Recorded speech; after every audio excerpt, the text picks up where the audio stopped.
Welcome, everybody, to the show. Today, my guest is Daniel Jones, aka Nix Ops. Is that how you say that? Nix Ops? Yeah, Nix Ops, as in like Unix Ops. Oh, there you go. All right. That's not where it came from. Nix Ops? Yeah, it is actually. It's homage to my early days as a Unix Linux sysadmin systems engineer. So. Gotcha. So, how are you doing today? Oh, I'm doing great. Just working, getting a bunch of shit done. I've been on phone calls and meetings all day, so it's just been one thing after another. Gotcha.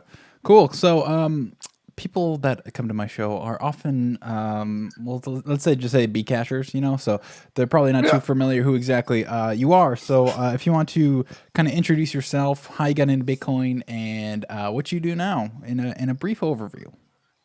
All right, so I'm Daniel. I'm a general purpose hacker, aka a developer. I've been writing software for the last almost 20 years professionally. I got involved in Bitcoin in early 2009 because I was running an exit node and a couple of other peers, and the guy told me about it, checked it out. I then converted all my, this was March of 2009.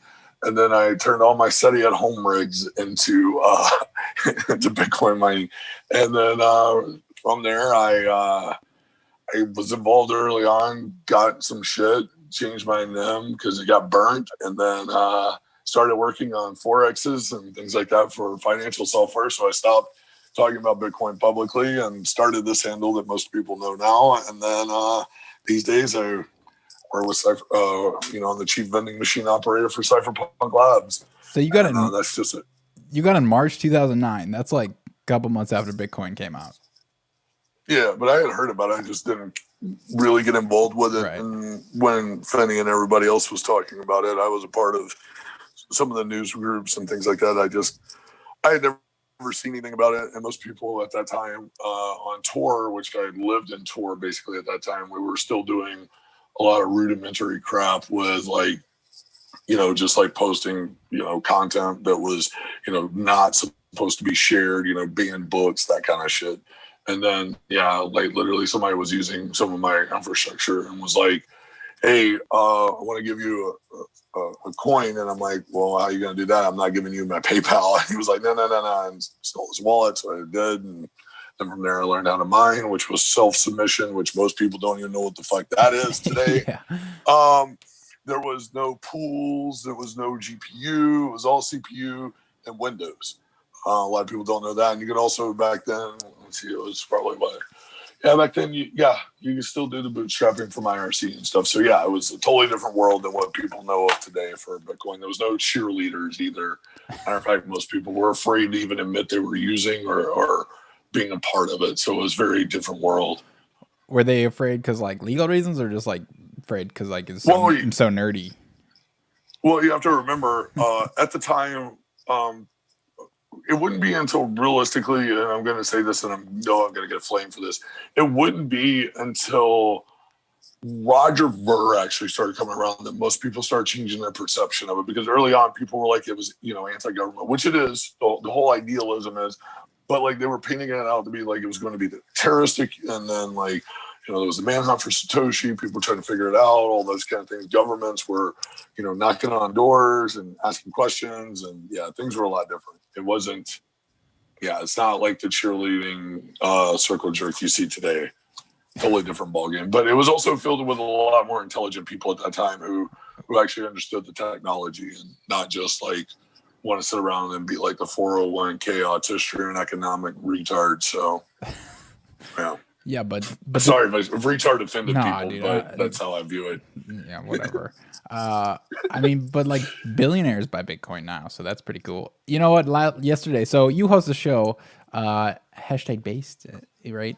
And it's actually an hour before mine on Thursday, so it's the same time that we started today, but on Thursday. So I actually a lot of times like tune into yours before. I remember my last show was about the Bitcoin billionaires, brainwash Bitcoin billionaires was the title of it. And I was actually listening to yours. Like you're talking about the exact same thing, right? It's just like how it's morphed into like this store of value, right? And I would assume in the beginning it had absolutely nothing to do with that. Yeah, because it was a value. So like Right. when we were sending stuff over ham radio and experimenting with things in early, in late 2009 and even up before value overflow incident, and like there was just like this idea that like, okay, one day it's going to be worth something. I remember when it became worth a penny, people lost their shit. I remember when it became worth $1, people lost their shit. Yeah. Matter of fact, I remember being in certain IRC groups and RetroShare when it hit $1 and people were like, I'm done. The world's over. Like, this is it. We made it. Like that was it. Like people were so ecstatic for it hitting $1.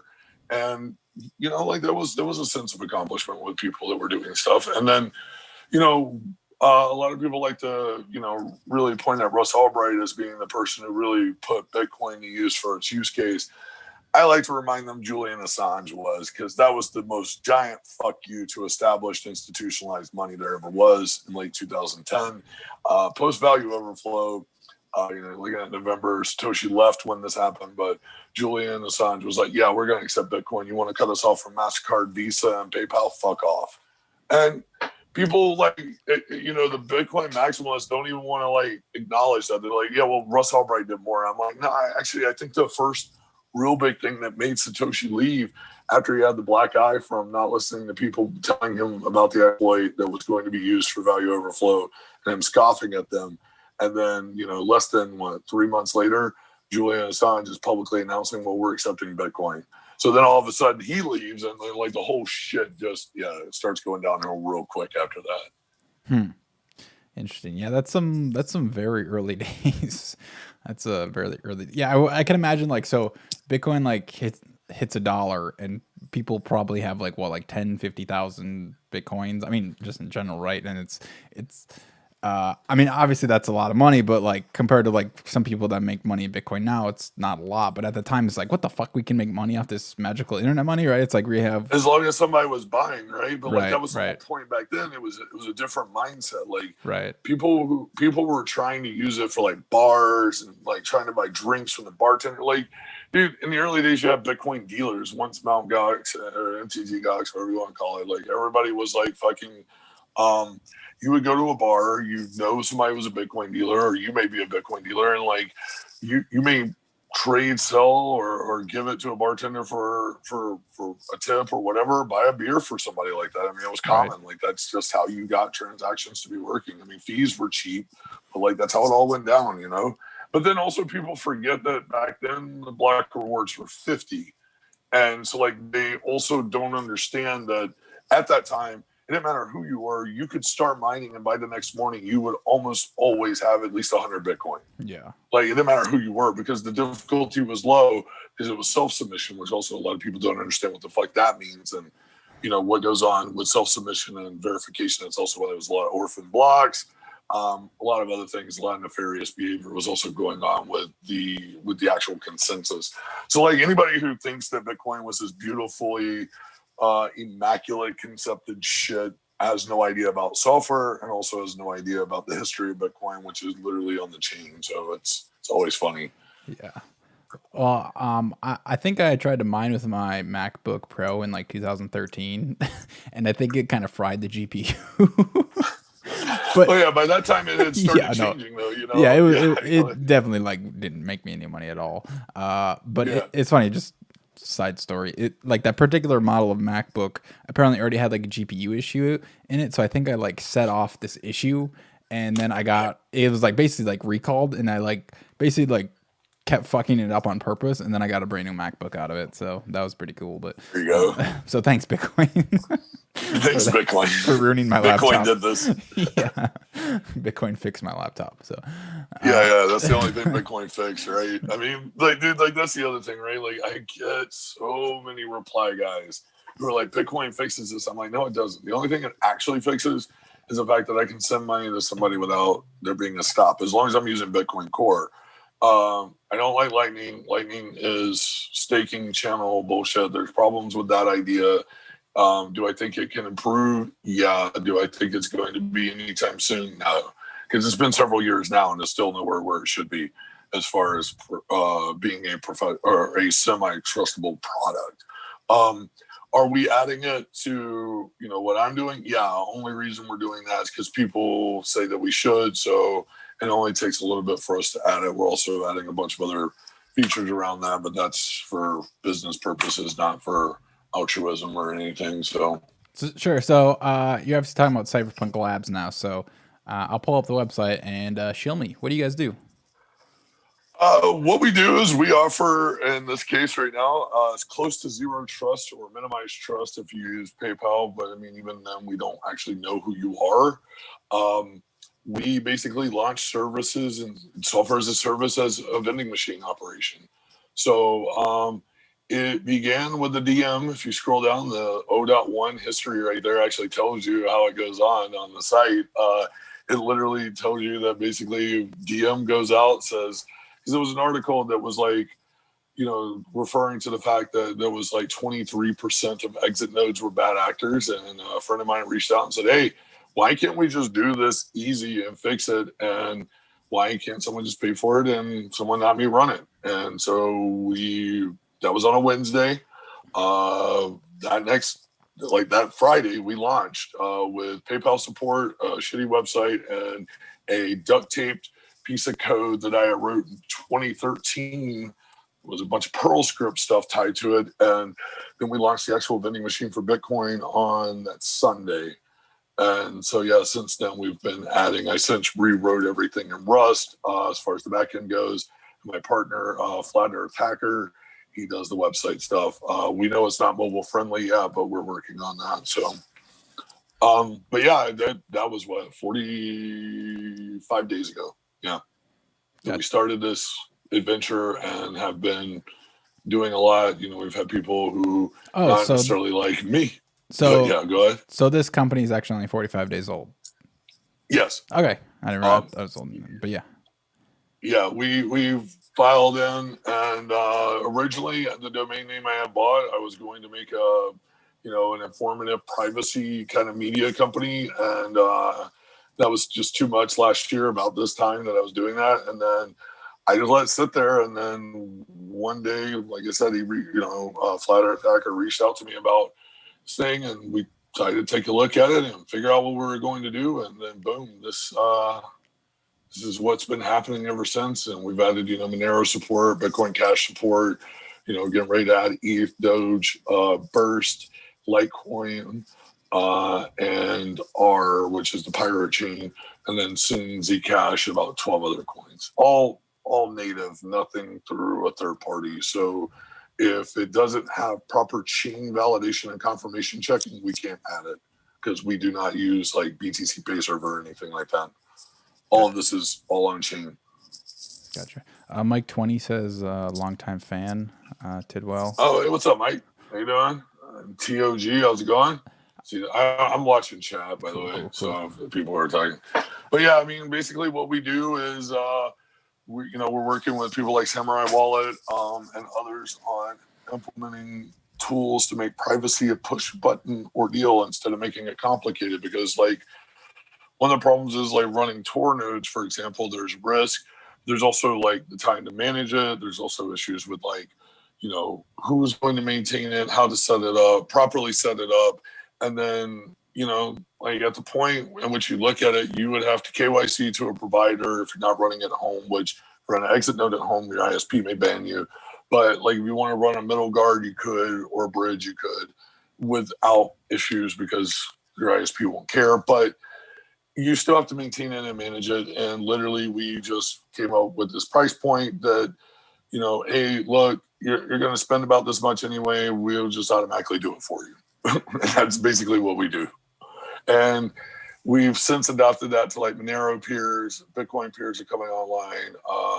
And, we're a proponent of know your customer or know your company, not your customer. And the KYC NYC is something we started because we felt that if we were doing trade-offs, that you should be given insight into who we are and what we do. And we felt that is critical for, what's going on and like how that works.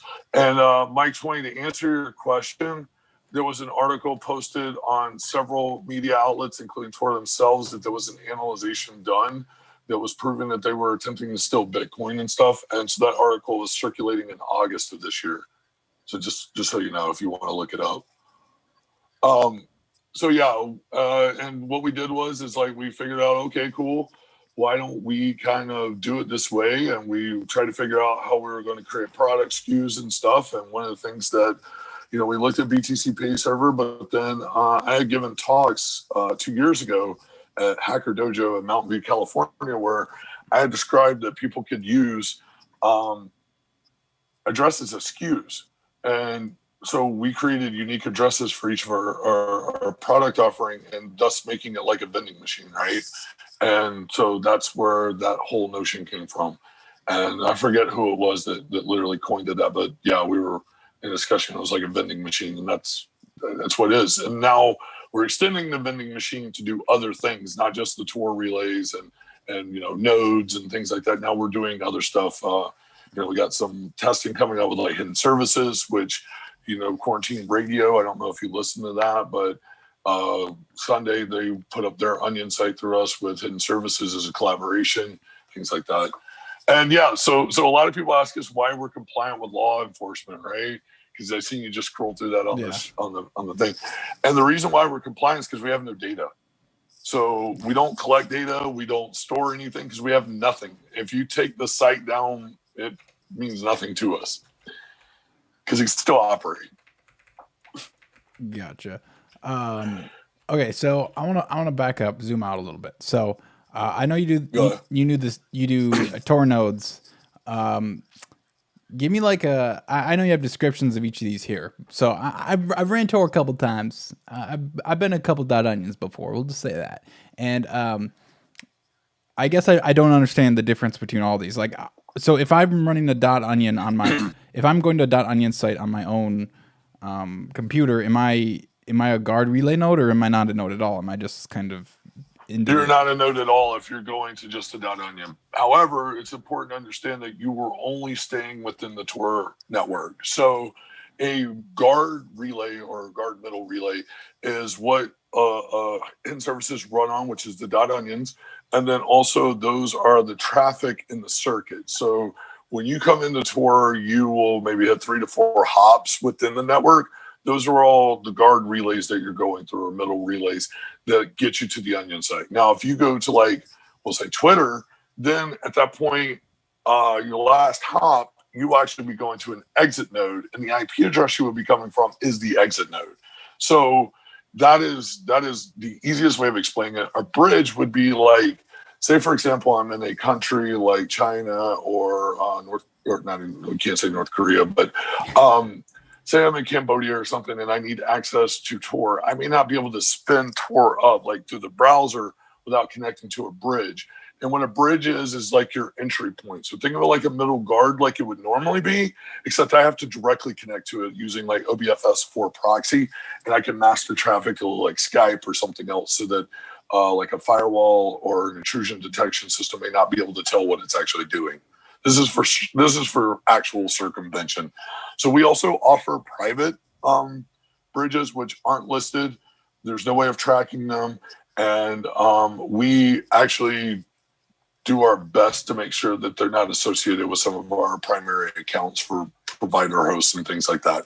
So that because again, like I said, we don't need the site. So a few weeks ago, someone actually launched one by going to our GitHub and sending money to the address. And yeah, so there was a tweet that went out. It was later deleted, but it is actually being used. I can't disclose much details on it, but I can tell you it's from a country with extreme censorship. And so like that's what these offerings are on those three. So the guard relays, like, you're pretty safe running one at home. But the more guards, the more bandwidth there is for the Tor network. So that also helps with like keeping people safe who use Tor, because you can DAnon and use various attack vectors for like correlation attacks and things like that. So and bridges you can run at home too, but exits, typically your ISP can get pissed off at you because a lot of times they're abused for like spam and things like that. Gotcha. Yeah, all right, that makes sense. And so you say you're a vending machine, and so as far as I understand that means, and you said this a couple of times, but I'm kind of interested how it works. So you can send money to the address, say to your Bitcoin address, and then you wait however many confirmations, 6 confirmations, and it automatically starts a node up for you. Like how the hell does that work? So our tools that we wrote that like I ported from Perl to Rust, like I mentioned earlier, what it does is it says, okay, here's a transaction. It is not in the list of previously confirmed transactions. It waits till the confirmation, and then at that point, it invokes it invokes the other function, which literally says start this order, which is a request for, we'll say, for example, someone paid for a bridge relay for 6 months. It would say start bridge template, 6-month duration, and then it would fire off. Once it's done, it then tweets from the Cyberpunk Labs account using right now a Selenium hack. But that's just because I've been too focused on everything else to get the Twitter bot working correctly. So that's it. Like it literally does that for everything. Everything's completely autonomous in how it operates on that. So we add templates, tell it what to do, and then based on the order, whether it's from PayPal, Bitcoin, or whatever supported chain, it looks at the order type the same way and queues it and then executes. Interesting. So how can I trust these nodes? How can I trust? Oh, you can verify them. You can use them. You can ask for audit permission. What we have done is we've openly let people say, you want to audit? Cool. We will let you audit. We just have to re-image after you audit. And people say, why do you have to re-image? Well, we don't know what you did. And there's no way to really safely on a Unix system be able to go back and backtrace what you've done and verify that everything is right. So it's easier just to re-image. And we use the same template. And then you can check the template. And like, because you're able to check and see what's going on, it would be able to tell you everything that's happening.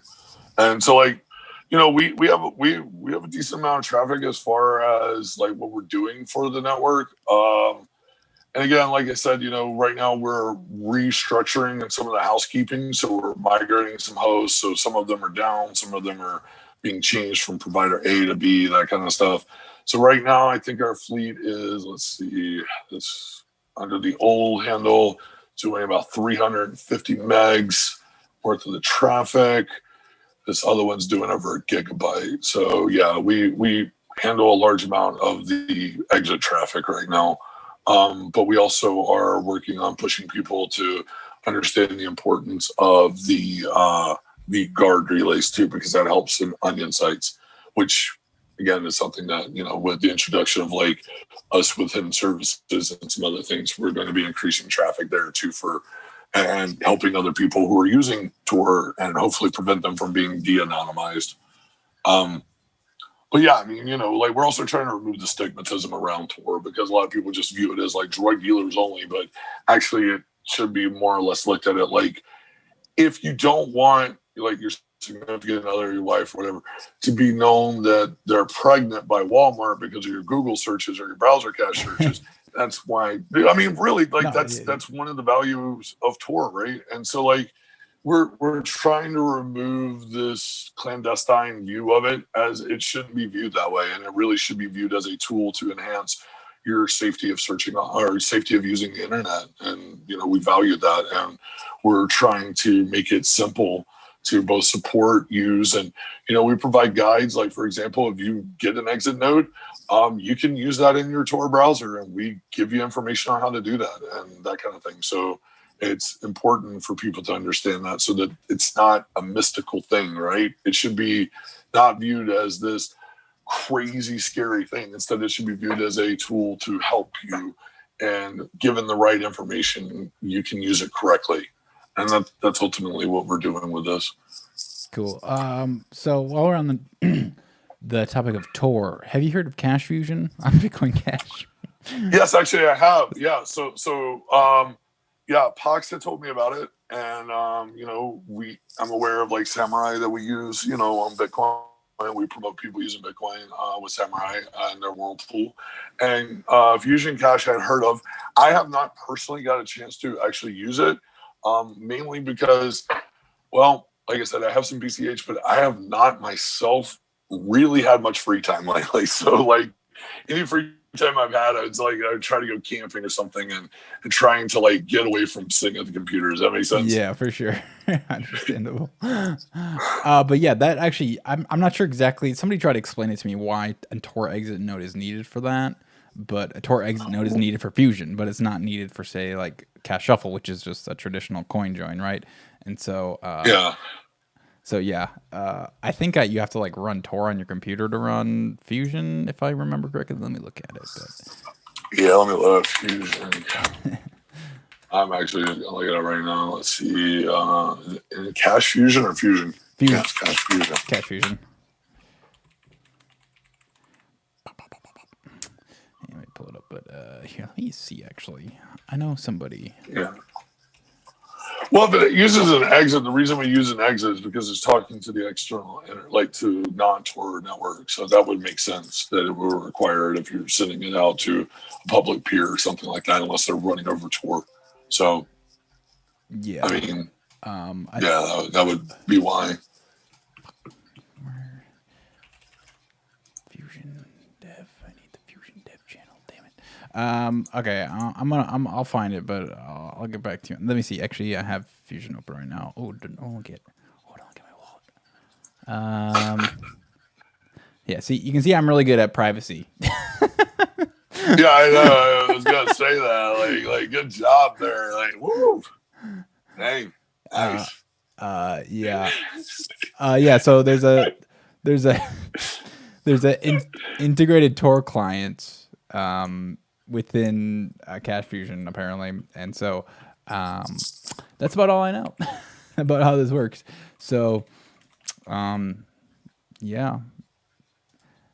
Yeah, I mean, like I said, as far as you're just using the proxy port. You're just tunneling out. If you're publishing to a public peer, that would make sense because it's going to use the IPv4 instead of the .onion host name. So, I mean, I can see why they would do that. I mean, but it makes sense. I mean, like I said, we encourage mixing to pay us, by the way, in any way, shape, or form. Like that's why we have been advocates for that because ultimately our thing is like you should be protected. Our addresses are reused, and sometimes people get upset with us. They're like, "Why are you reusing addresses?" Well, we're transparent, but we also have audits that we have to deal with, like as far as like our financial stuff, right? So we like to make sure that our CPA and our lawyer is happy so that they can keep protecting us and staying on this fine line of like what we're doing. Mm-hmm. So yeah. I just got a sub on Twitch and the volume is really loud, so sorry. It's all good. Sorry to the viewers. I didn't realize how loud it was. You couldn't hear it, but the audio was somebody singing "Bitcoin Cash is the real Bitcoin." So yeah, I seen the Roger Ver with the money printer thing on there. I was like, what the fuck? Okay, I seen the announcement, so there's that. But yeah, I mean, like I said, we support people using privacy, and we want people to enhance their privacy, and that that's kind of the point, right? And we're just trying to make it as easy as possible for people, and again, destigmatizing and removing mystical idealism behind it all, right? Because like a lot of people have it in their head that like it's all this crazy stuff when it's actually not that crazy. I mean, in a way it is, but in a way it's not. So we just try to make it simple. Yeah, for sure. And so the Samurai node you do. So what exactly is that?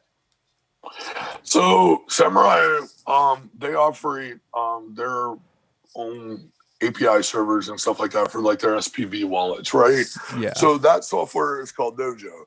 Yeah. And basically by running Dojo, you're running what Samurai Wallet is running on their back end, except you will now only interact with your Dojo, meaning you control your privacy of your interactions with Bitcoin from end to end, from your mobile phone to how it operates, talking to your peer, running under Dojo and that kind of stuff. Because it requires a full-on Bitcoin full node to do that and operate. And it's got maintenance tools and, coin controls, that kind of stuff, so that you don't spin dust and don't fuck up your post mix and stuff like that. So it's a very good it's a very good tool. And so like basically our work with them is to simplify that process because it can be scary, man. A lot of people are afraid of command line. So like, we can play the game that, command line's easy, which it is for me, but for a lot of people it's not, so.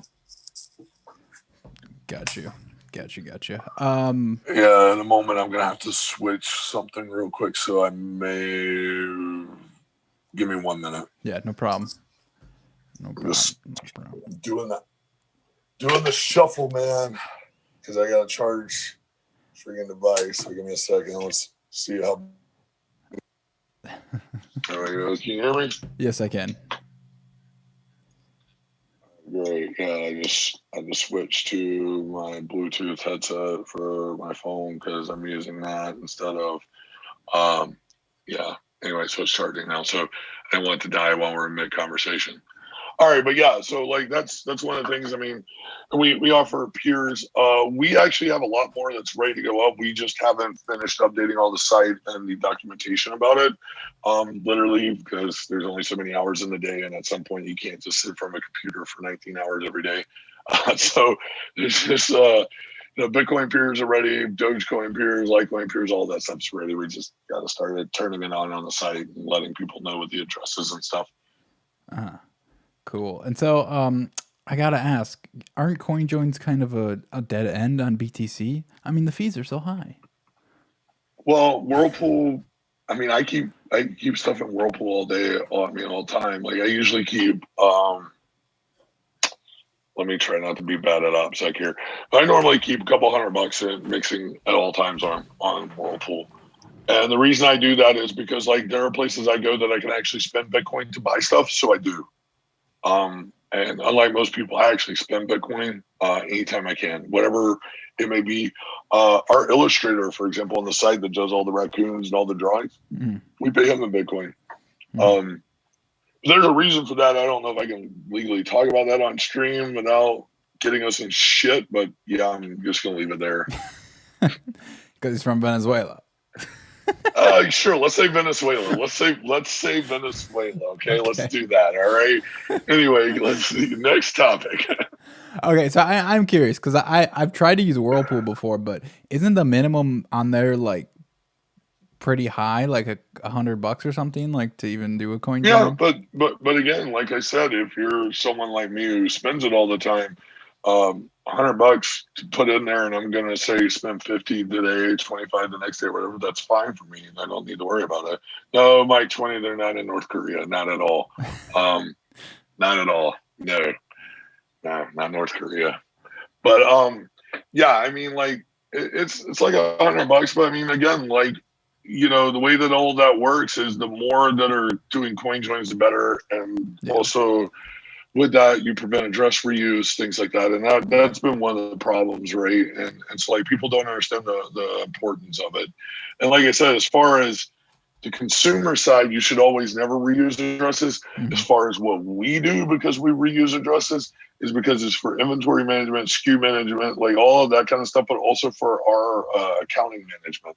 So like we know what's going on, Yeah, for sure. Yeah. And so, I mean, I have to ask about the fees because, like, I know I use Cash Fusion and Cash Shuffle, and like, I mean, it's obviously very cheap on Bitcoin Cash, but I still see my coin count go down a little bit. Like, if I ran it all day, it'd be like a couple cents a day, I think. So, like, I mean, how much are you like spending on the if you're keeping it mixing all the time? So the way Whirlpool works is like you only pay once for the mix, and I like to be honest with you, it's so affordable. I don't even pay attention to it anymore. I really don't. Yeah. Like because you pay once and you can keep it mixing. Oh, okay. So you just like pay for. Yeah. Okay, I didn't realize that. Yeah, you're basically providing liquidity into this pool. That's why it's the Whirlpool. So like they'll have like right now, I think it's like 1,100 Bitcoin worth of liquidity in that pool. So like it's not a problem to be able to pull out like whatever you need to send to buy something or whatnot if you've got that much in. You know what I mean? So that's just how I treat it. Like. Honestly, it's just a lot easier that way for me because, like, if I'm on the go, I can go into the Samurai wallet, get it out, and then turn around and spend it, and that's important. Okay, yeah, that pool thing's the actual pool part's interesting and a great way to save on fees, I guess. So, I guess who's paying for that transaction fee then of each coin join? Is it just like the new coins that come in? Is it Samurai? Well, I mean, you have to ask them on those specifics because I literally have not been. I would have been able to tell you like 2 months ago, but like I have had my brain filled with a bunch of other shit that I don't know a lot of things. Like the other day, someone had asked me something. What was it about? About a consensus protocol that I had helped with testing on. And I was like, I don't even know. They're like, dude, you spent 6 months working on it. I was like, yeah, but it's also been a year and a half ago. Like, I can't keep everything in the memory. You know what I mean? Yeah. Only limited space in Yeah. there. What's that? Only got a limited space in there. Yeah, I do. And like literally the last, month and a half has been nothing but deep dives into what the company's been doing and trying to make sure that our vending machine and our tooling and everything like that is top notch because, we're trying to get up to this point of scaling for other services and things that we've been working on. So it's just, yeah, it's quite a bit. Gotcha. So, Mike, what's the downside of using Whirlpool? What do you mean? Like, unlike another unnamed wallet, we'll say it's popular in Bitcoin maximalist. As long as you're not like they don't allow you to do address reuse. Yeah. Oh, there went. I didn't say it. Ironically, I mean, like, dude, like all right, like their technical implementation, the fact that Samurai was able to build a version, a client to peel back transactions to prove that it's unsafe was interesting, right? Because they reported it to Wasabi. Wasabi told them it was blackmail.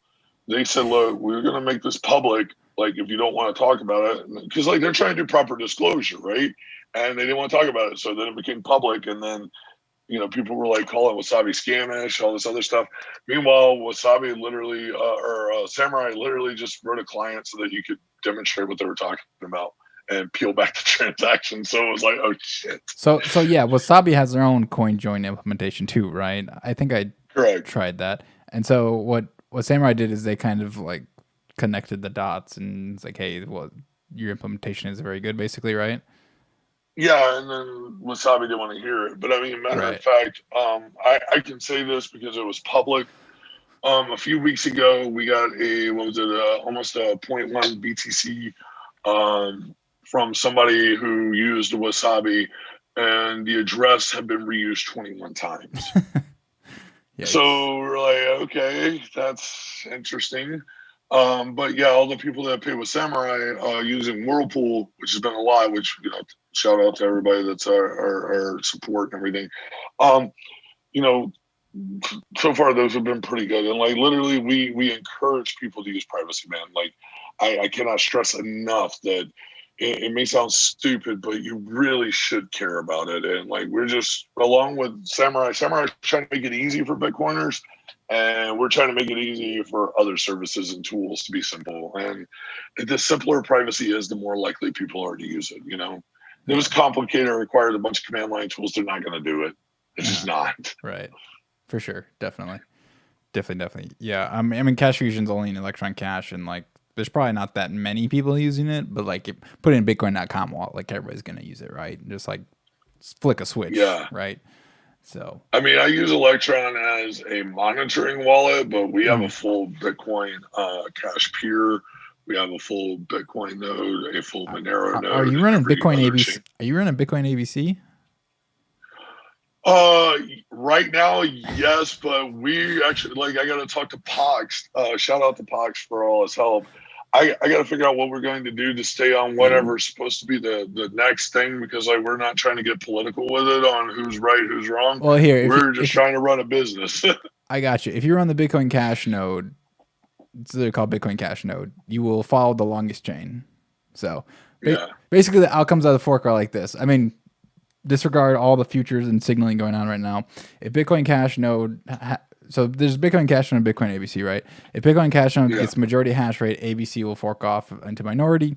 If ABC gets majority hash rate, there will only be one chain, and Bitcoin Cash node will follow that chain. So run Bitcoin Cash node. Run. Yeah, I mean, that's what, like, literally we were running ABC, I think, because actually, I got frustrated one day because it had blown, like one of the peers had blown away the Bitcoin stuff. So we had to resync from Genesis on the production system because it fucked up and blew away our chain. And yeah, we weren't happy. So yeah, we basically, now I'll switch. But yeah, we want to avoid all the drama, man. We're a business. We're just trying to stay where we're processing and that kind of stuff. We just don't want to get involved in that. And like, I know a lot of people are like, we should get up to date. And again, like I was telling you before the stream started, there's a lot of stuff where we haven't necessarily been as in tune with the Bitcoin Cash community as we have been with like Monero and Bitcoin. And, a lot of that's just because we haven't really introduced ourselves to the community and been a part of a lot of it. And most of that comes from the fact that we just haven't really had time. The other two communities I was already heavily entrenched in for privacy and things like that is just had to get to this point where, we had a little more spare time to start looking into this stuff, and getting more involved. And that's something we plan to do over the next few weeks is really starting to like, introduce ourselves to it and like get more involved in understanding about what's going on, because it does matter. We just, again, there's only so many hours in the day. And, a lot of people believe that like we have this big team, but there's only two people. Me doing the back end of the business running, and then Flat Earth Hacker who does the website and works with our illustrator. That's it. Like there's no like, 3 or 4 people meeting every day to talk about stuff. Literally, if I'm on the phone, it's because I'm talking to one of our providers or someone's interested in doing a special like service or collaboration thing, and that's about it. Mm-hmm. Well, to get it integrated, just go to your local Bitcoin Cash coffee shop. Take a video of you buying a coffee, Bitcoin Cash, and boom, you're in. All right, so I let me tell you something funny about that. Okay.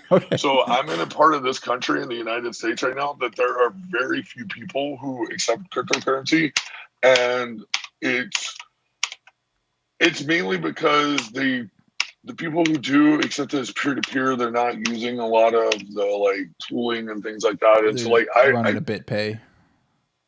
No, they're not even doing that. There's actually no BitPay here. Matter of fact, if you find somebody that accepts crypto, it's usually the business owner and they'll do the transaction. That's about it.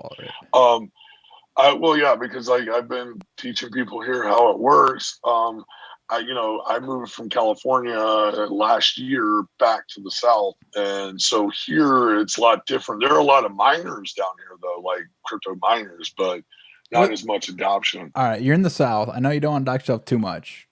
Actually, people know where I'm at. I'm in Gulf Coast, Mississippi right now. Oh, you're Mississippi. Nice. I'm in Atlanta. Yeah. So.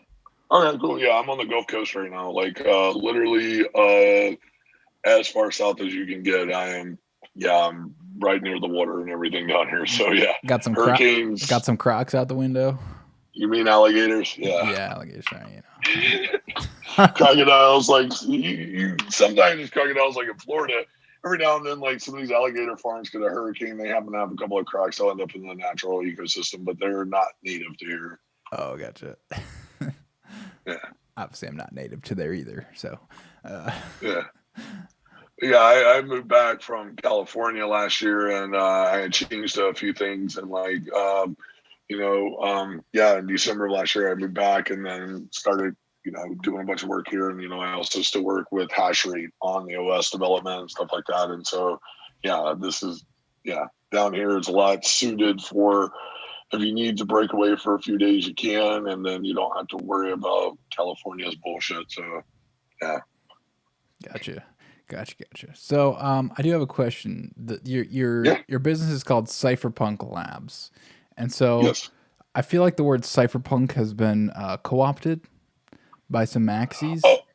What's your opinion on that? They're LARPers. They're LARPers, dude. They're live action role players. Half of them are just t-shirt peddling, wannabe techno weenies. They don't even understand what the fuck a confirmation is. Many of I'll tell you this much. One day I was talking to someone on Twitter and someone says, why do you even need to check that? You shouldn't even be, nobody should be even buying using Bitcoin. And I'm like literally, what the fuck's the point? And I'm like, these people don't understand that. First of all, the word cypherpunk is one who promotes and actively engages in helping people understand usage of cryptography and encryption and ways to protect their operational security, as well as using it to protect themselves from surveillance or others from surveillance. Half these motherfuckers run t-shirt peddling shops. Most of them sit in a certain mumble all day, which, by the way, those of you that recently unblocked me but blocked me again because I dunked on you, fuck off. The Maxis and me go way back because I'm not afraid to call them cheerleading wannabes. and none of them are capable of having an intelligent technical conversation about the shortcomings and or the technical stack of Bitcoin. And that's why I have no, like, they just hate me because I will dunk on them all day. And I will. I don't care. You can't tell me Bitcoin is just a store of value. It is literally fucking digital cash. A store of value could be this pack of cigarettes in the right environment, or a 6-pack of beer. Anything is a store of fucking value. Data, in this case, is what Bitcoin is. It is a store of fucking value, and that is it. And, you know, some people get upset with me and they're like, hey, you know, I see that you're followed by people like blocking them. It's like, yeah, but the reason these people follow me has nothing to do with whether or not I'm making their business cases good or not. It has everything to do with the fact that, like, if you want to have an intelligent conversation about technology, hit me up. If you want to talk about how amazing NGU is, which is you believe technology, you're a fucking LARP and shut the fuck up. Like, literally, NGU is the dumbest shit ever. Number go up. Yeah, well, number can go down if I get drunk enough and we find an exchange that has enough liquidity to fucking dunk on people. Happens all the time. Don't believe me? Did it before the huddle nod. He was like, 10K, yay. And I was like, hour later, fuck off. People got mad, but, you know, like, that's what happens. People don't understand the pricing models either. Like, people don't understand, like, how indexes work and how you can shift the index. And yeah, anyway, I missed the days of pre-KY, before KYC BitMEX, but yeah, another day, another story. But yeah. Go off, King. See, like I said, dude, a lot of people really, like, the maxis are really stupid. Like, and I'll call a few of them out. Like, one, like, American Hodl is nothing but a pedophile weird fuck who, like, talking overly sexualized children's toy. You got Mr. Hodl, a t-shirt peddling wannabe techno guy who doesn't understand technology yet claims to understand things. Then you got people like Psychedelic Bart who think they're technical but also lack understanding of how technology actually works, including like how the actual verifications work, signatures, those kind of things. And yeah, and then every now and then you have legitimate ones who understand it, like Peter K. Todd. They just don't like it whenever we call them out on their bullshit. So yeah, I mean, you know, being a member of Vile Gang also doesn't make you many friends with regards to the maxis either when you dunk on them and you have the technical prowess to fuck them up, you know, as far as like throwing shade at them. And, you know, like, that's the thing, dude. Like, I'll say this, and like a lot of people believe that like I'm a fan of Bcash, like that. Oh, you're just a Bcasher. That was the thing. I'm like, look, yeah, but hold on. Let me say this. Use the tool that fucking works for you. Okay. First of all, use what works for you, because ultimately, every motherfucker that claims that, you know, Bitcoin's the way, okay, that's like saying Apache is the only web server because it was first. GG. Yeah, okay. Most of the web runs on like Django and Nginx and all these other built-in stuff. You got Rocket taking off now in the Rust world, all this other stuff. There are more than one web server. There are more than one cryptocurrency. Get over it. There's a reason. People need stuff that works for them, just like we design software and tools that work for people. If you don't understand the evolution of software, you can't understand why there's a fallacy. The other people I like to really throw shade at, if you want me to continue, is Jameson Lopp. That dude is the biggest fucking wannabe LARP there is. Kiss my ass, Jameson. You literally try to claim that, matter of fact, this became an inverse bra thing, but he was like, if you let Twitter trolls annoy you, then you've lost the game of Twitter. Motherfucker got Crypto Deleted's bot removed by contacting someone he personally knew at Twitter. You want to talk about underhanded bullshit? Fuck off of that. Same thing with Samson Mao. Samson Mao is another one that pisses me off because he wants to throw shade, but then he wanted to start all this big shit because Josh got him real good, right, with Jim Friend. Yeah. And then he wants to pretend that like he's some kind of hard-ass cypherpunk. No, you're not. All of them are beta cut soy boys. I'm sorry. And last one, let's throw a little more shade at Blockstream. They're a satellite that they try to market as being amazing. First of all, it's a rented satellite. Second of all, it's only one direction. Meaning that you can't actually post to it. It has to be a relay and you can only download from it.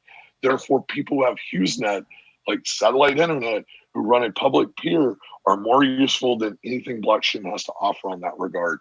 And so, yeah, I mean, if you want more, I got more. Jimmy Song, Okay, talks about like he's some kind of purist and elitist and all this other stuff.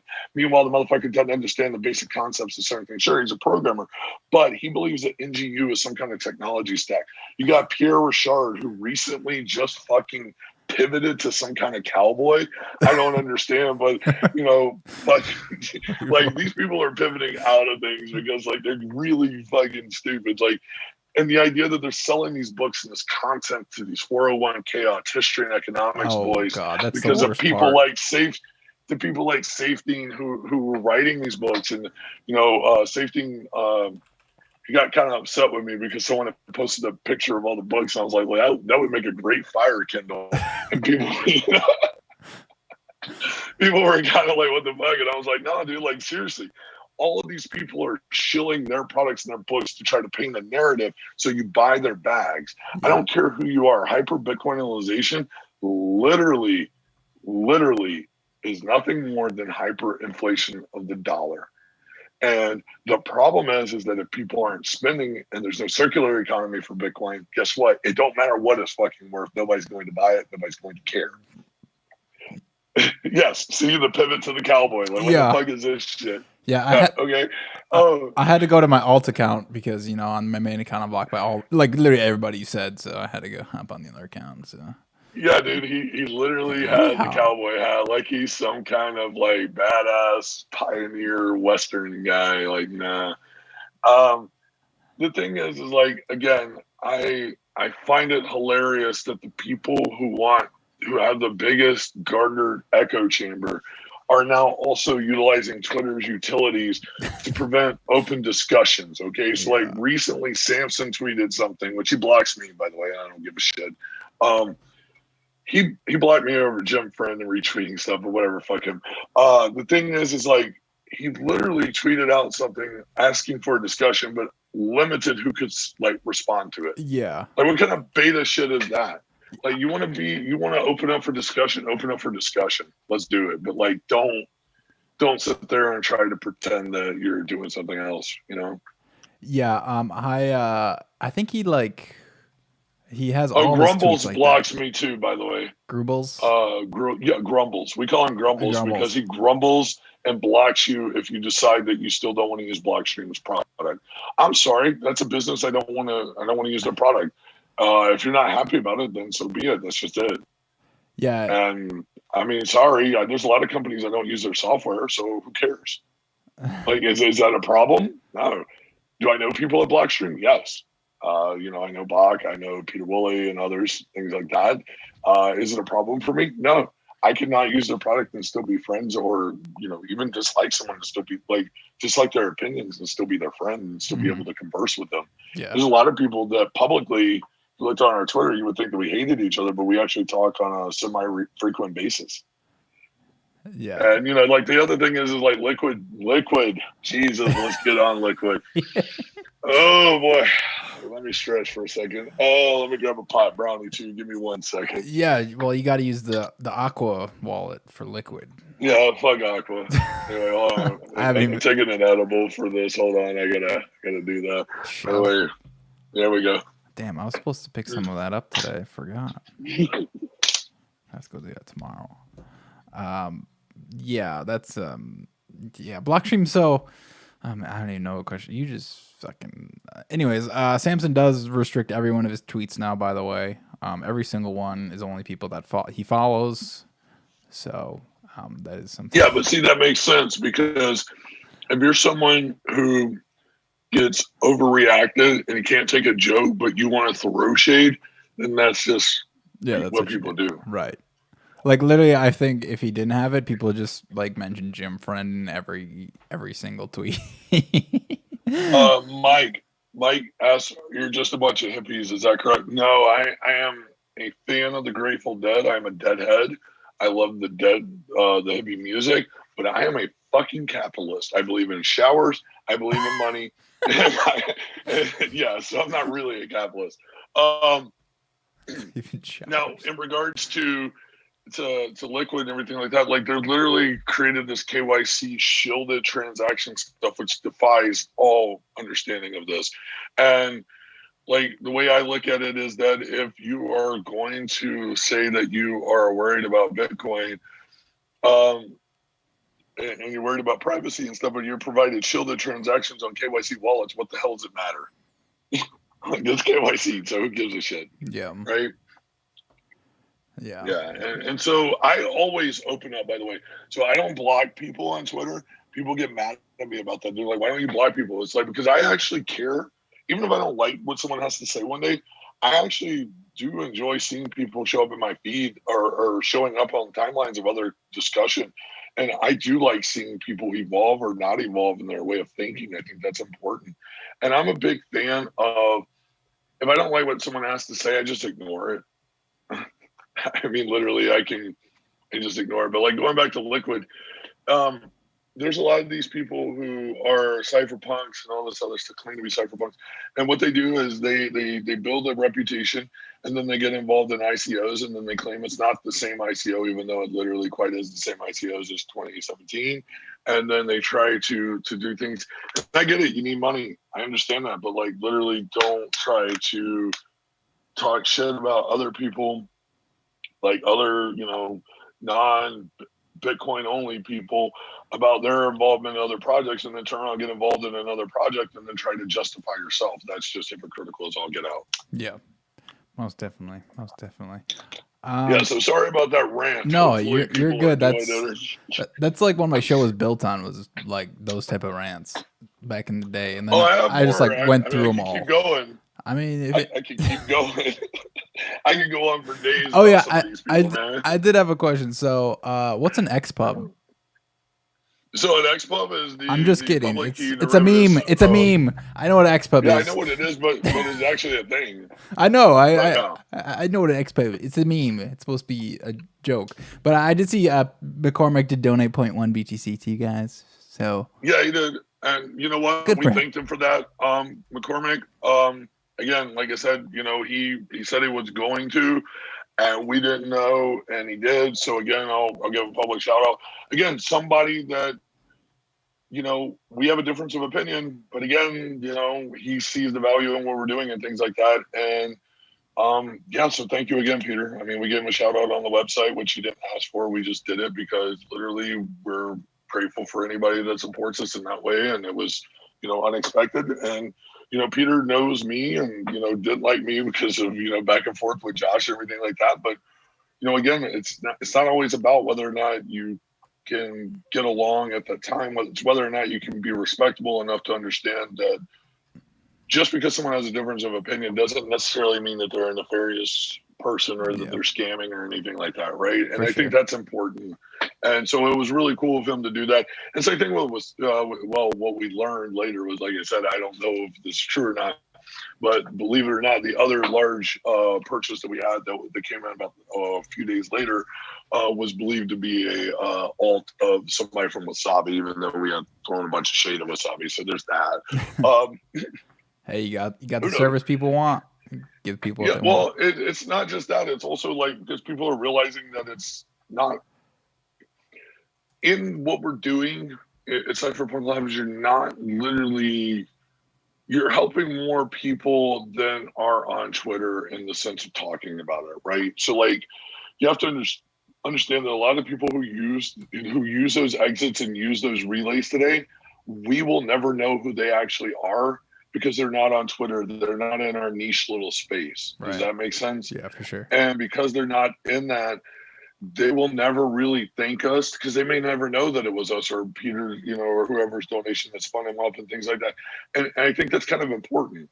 I think that right there is kind of going back to like, to build better networks, to build distributed networks, you have to look at it like that. And like, a lot of people don't really understand that peers are important both in Tor and in Bitcoin and Bitcoin Cash, everything. Nodes are important, right? And the goal is like if a node is complicated to set up, nobody's going to run it. You know what I mean? Like you need nodes. And because those are the holders of truth. Miners are not. Miners are worried about hash rate and making sure that they get their money. That's it. Like they're not really concerned with the altruism of or whether or not the transactions are valid from 3 months ago. They don't care. They care about what's being process now so that they get their cut, and that's what they care about. Mm-hmm. I got a question for you. Yeah, hit me. Do you run any mining operations right now, or no? Or no, you just do that lately? No, I've never really. I mean, I mined on my MacBook, of course, back in 2013 and made no money and busted. But no, besides that, no mining here. Just shit posting, proof of shit posting. So. Shit posting, POSP. Yeah, proof of social media, as Craig Wright likes to call it. So, oh Jesus, that's my that's another one. That's another one. I really that man is just some kind of work. I interviewed him once in person. Well, Mike 20 did too. I interviewed him in person, so I'm still working on this Bitcoin documentary, and I interviewed him in 2018, like early 2018, when he was first coming into Bitcoin Cash, and like people didn't really like realize how much of a fraud he was. I'm sure like some people did at the time, but the Bitcoin Cash community like welcomed with open arms. Like he was at this conference, and basically at that conference was the first confrontation between him and Peter Risen. But anyway, I interviewed him and was like, yeah, you can talk to me about the scaling debate or whatever. Then he's just like, God, what did he say? He's just like, the possibilities are in the millions and the billions. You just think about everybody. It's just like the most ridiculous, like lofty thing. And I'm just like, yeah, wow, sounds great. It's just like, it was just such like a weird interview. Oh, and one thing I could not, Jimmy Wynn, his partner or whatever, he told me I couldn't ask him anything about him being Satoshi at the time. So I had to leave my Satoshi questions out. Yeah. Like, again, author Van Pelton has done a wonderful job of following up on all this stuff, and it was hilarious. Just Arthur, I don't know if you know who I'm talking about. Are you familiar with him? Let me find his account real quick. He's done a lot on let's see, where is it? Yeah, author Van Pel's My Legacy Kid. Are you familiar with his account? I think I recognize. Let me look at the. He's always throwing shade at CSW and Air and like exposing stuff from like the ATO and everything like that, and like fact checking stuff. And like, I gotta say, great guy. But like, CSW, he wants to like try to do all these court things and stuff. And the reality is that like, he claims that he is Satoshi, can't get the keys, and then later he's like trying to basically, and I called this, by the way, I told a bunch of people his end goal is to get a hat trick of forcing the judge to rule for a fork in Bitcoin SV that's going to expose a weakness. So then he could try to claim that those keys were his. And by exploiting that is basically going to give him some, I think what it's supposed to do. And I don't know if the exploit's true or not because I haven't ran it, but like from what I gather, it's basically just an excuse for him to try to fork and get the coins given to him so that he can then claim that they're supposed to be his on Bitcoin. However, I got news for him. There's a whole bunch of other assholes like myself who have some wallets and things that were listed, and if that motherfucker thinks he's going to get them, we're going to start moving shit. Like, we got plans. So don't worry about that. He's because a lot of people believe that Satoshi has all the coins from 2009. That's not true. I know when I started mining that there were approximately 30 to 40 other people who were also mining. Now, people say, oh, well, there's, multiple addresses. Yeah, again, you have to also remember in 2009, there was speculation that there was a bug with having over 50 coins in an address. There was also how the addresses were generated was not the same way that they are today. And then you also have to concern yourself with the fact that the difficulty was 1. So that was solo submission. So there's actually no way of distinguishing who was the controller and or owner of those because they were solo mining or self-submission.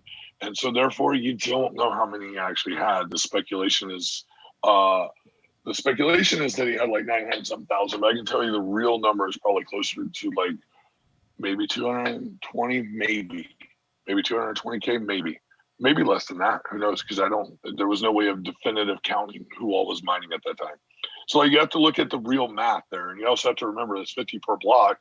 And there's no way that one person was winning every block. Like, that's just not how it worked. That's not how it works today, even with pools. There was someone recently actually hit a solo submission. What was it, like 4 months ago? So yeah, and people were trying to figure out what that was all about. So like, yes, there's no way of distinguishing how many were his, but I can tell you that it's not 960,000 like believe. There's a bunch of other people that were also mining during that time too.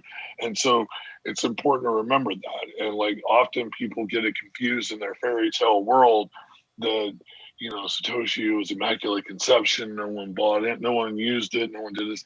That's just inaccurate. Like there's a lot of reason to point that out. I mean, the immaculate conception argument that Pierre Richard and Dan Held and Brad Milskin and all these other idiots use is beautiful. Do you want me to tell you why? Of course. Go look at block heights 1 through 35 and look at the average time of them in duration, and then tell me what you see. If something was immaculately conceived, meaning it would be perfected, you will notice that there's a huge variance of time shift in an environment where there's no network difficulty. Oh, what happened? Oh yeah, you're fine-tuning your mining. Yeah, because you literally started something on the 3rd, took you several days to attempt to get it to be functional, day 6, and then guess 6 days later, which is the 9th, you start mining at 1 through 35, tell you an interesting story altogether about the timing and mishaps of mining and things like that. And like, I love to tell people that, and they're like, how the fuck do you know that? I'm like, literally, it's in the fucking blockchain. Like the whole thing that you talk about, it's fucking there. Like what are you missing? Like, why are you not able to put the pieces of the puzzle together? It is thinking. The very thing that it is the very thing that you're talking about.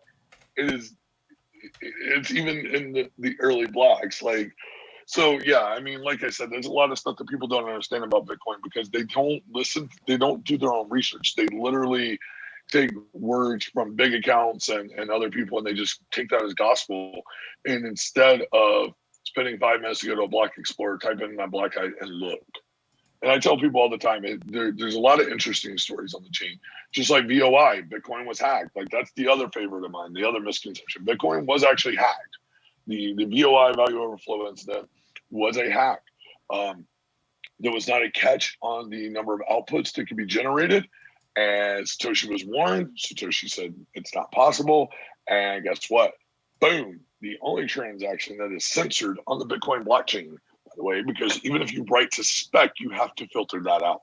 Otherwise, it will create failures because it generated more Bitcoin than could ever exist. So I'm looking through the first couple blocks right now, and it looks like he's like trying different symbols in the Coinbase data. Yeah, immaculate conception. You see what I'm saying? Like, and that's probably your first time ever looking at that, right?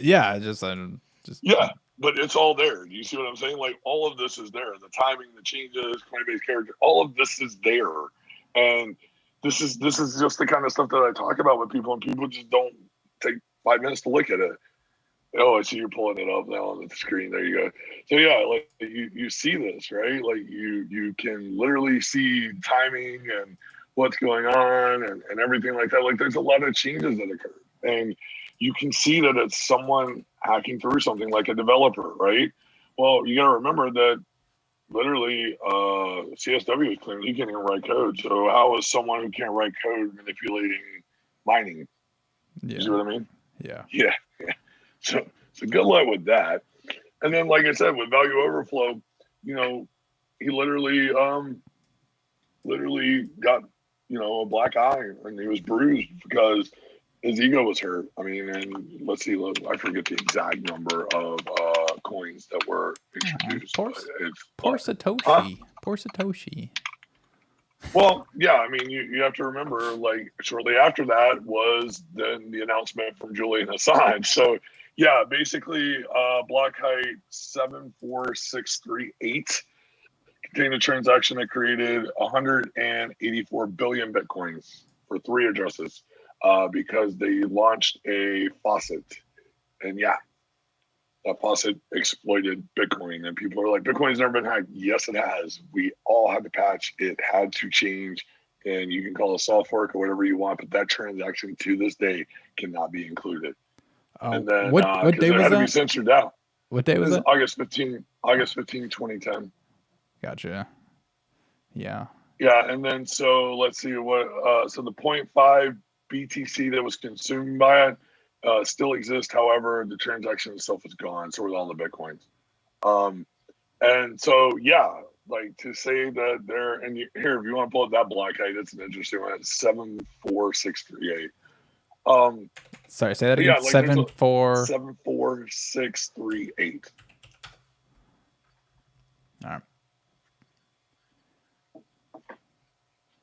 Which 74638 is the Stack Overflow bug one. Value overflow. Value over, yeah. I just also posted it in a chat, so people were asking it. That way they can just reference it if they want to. Yeah, this one right here, this little guy was interesting because this little guy had to be modified. Why? Well, because that little guy generated a whole bunch of Bitcoin that couldn't exist. And so, yeah, it was because, again, like I said, Satoshi was warned and he just refused to acknowledge it. And yeah, he got egg on his face. And then shortly after that, the first real use case of Bitcoin, which was an embargo against WikiLeaks. And then Julian was like, yeah, we're going to start accepting it. And yeah. He was like, fuck it, I'm out. I'm done. Got beat up with a hack. Next thing you know, the very thing that I created it for, it's happening. And Jesus, I don't want the attention. So there it went. Yeah. So yeah, that's, I mean, people often say, oh, it was because Gavin went to CIA and talked there, then Satoshi disappeared. So you're pretty sure it's just because WikiLeaks, he just didn't want the attention no more. He didn't want the attention anymore. And he had just gotten through with the attention and the negative responses about this. Right. So you have a value overflow, you create these problems. So what? Mike 20? No, that's just that's the block that it happened in. The transaction's been removed. Like you can't find that transaction on the chain anymore. The chain's been forked. Just so you know, because it was hacked. So they had to fork. You had to get it out. That's the only transaction to this day that I can remember that I'm aware of, even in the early days, that there was ever a rollback, so to speak, because the chain had to be forked out. But yeah, I mean, it's an interesting thing. Like, you know, look at the difficulty at the time, 511, right? Like that's ridiculously low. There's no comments. Yeah, exactly. That's just the difficulty. I mean, again, like, you know, like this is the kind of stuff that people didn't really understand. And the maximalist movement is not helping educate people on how some of this stuff works and like what happened and, you know, the things like that. And like what I tried to do is, no, the Merkle route for the transaction is different from what it originally was. Yes, it had to be stubbed out. Like it had to be changed. The transaction had to be removed or it would fail. It would still fail to this day. Matter of fact, if you attempted to do that, you wouldn't be able to sync from a valid peer right now because there's no peer with it anymore. Yeah, it was remined basically, but it was a byproduct of a hack because it was an exploit in the way the Bitcoin core worked and the way that it did a check on the maximum output. So they generated a faucet and exploited it and laughed. And then everybody on the network had to update their peers. So yeah, it was a fun day. 5 hours of fuckery. But yeah, I mean, like a lot of people really just look at this stuff, and I've talked about this at great lengths before, and they're just like, "Wait, what? How do you know this is there?" It's like, well, I was there. Second of all, it's common history. Mm-hmm. Yeah, no worries. I mean, like I said, Mike 20, I'm just trying to help people understand that Bitcoin was hacked. You can't say that it wasn't. There's literally a transaction missing from the chain, along with 184 billion Bitcoins that weren't supposed to exist. But hold on. That number is significant though, because how many Bitcoins are supposed to exist? 21 million. Yeah, but in code law, right? Like that 21 million can never be exceeded, right? Oh, but it can if it's exploited. But Bitcoin's never been exploited. Oh, the whole maxi argument is dumb and invalid. See my point there? See what we just did? We literally removed critical pieces of their argument about these things. And this is some of their selling points, by the way. So, I mean, and you're just talking to me, a neckbeard, graybeard hacker guy who's just been around a long time in this stuff. You know what I mean? And this is the truth. All this stuff's on the chain. This stuff is documented, and they want to believe that it's not. They're like, oh, well, it was 10 years ago. Yeah, 10 years ago, do you not think that there are other bugs that have not been patched out? I mean, they patch out bugs all the time. And people have this like idealism that there's altruism and people are going to always do the right thing. That's not true. Sometimes people will allude to something and say it to a developer and they will deny it. And then people will exploit it. Don't believe me? Look here. This is a case in point. So, yeah.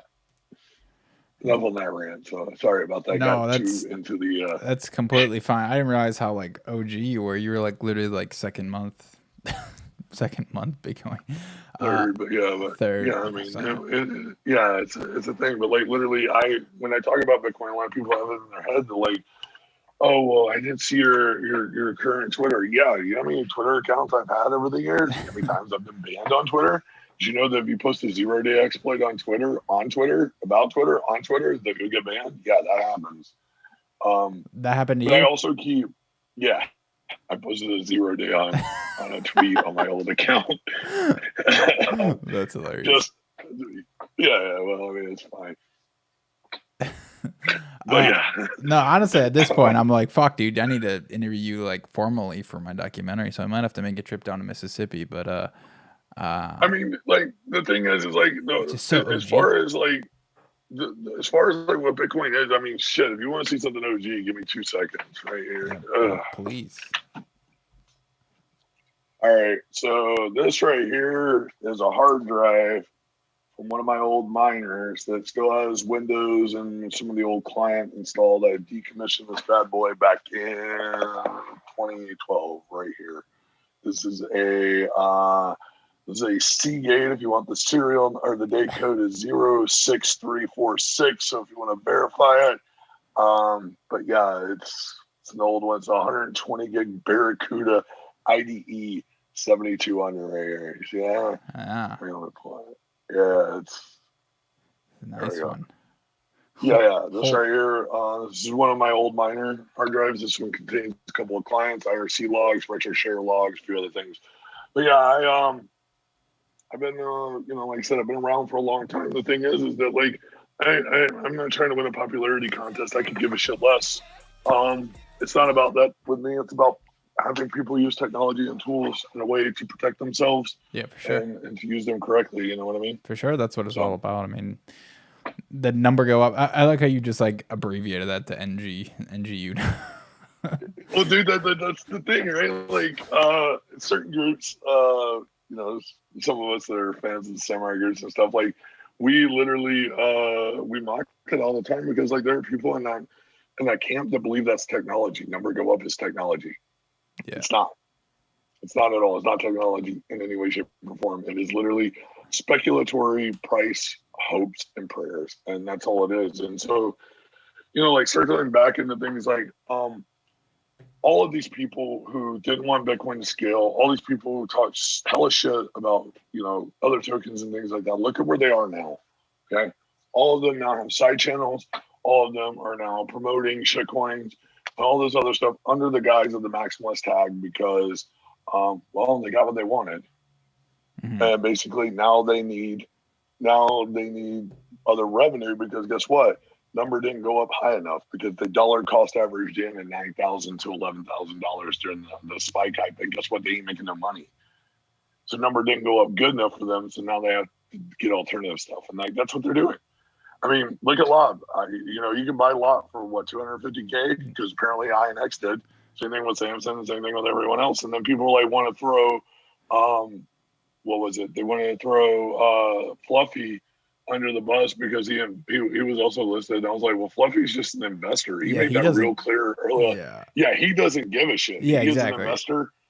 And so if you want to throw him under the bus, you really can't because he has made it real clear he is an investor in technology. That's what he does. He's like a venture capitalist in a sense. And so you can't throw him in the same category as Lob. Lob tries to LARP all day as a cyberpunk hardcore Bitcoin only, but then you want to sell your soul. You want to sell your integrity for $250,000 of potential profit for an INX token. Really? Cyberpunk. Even though you tell everybody that shitcoins are bad, don't invest in ICOs. Meanwhile, you're getting ICO currency as payment. I don't quite understand that, but yeah. So I think we'll wrap it up here soon, but I do have a question. As far as like Yeah. OGs goes, are you like, is there anybody more OG than you that's like a public figure now? Or are you like one of the more like... I'm not even a public figure, dude. I'm just a guy. Like, I talk about things and people like, well, You're public enough, right? I mean, you have your name, or I guess it's in quotes, so your name. Actually, you know how that happened? You want me to tell you how that happened? Yeah. I can actually show you. All right, 1 second. 1 second. What is it?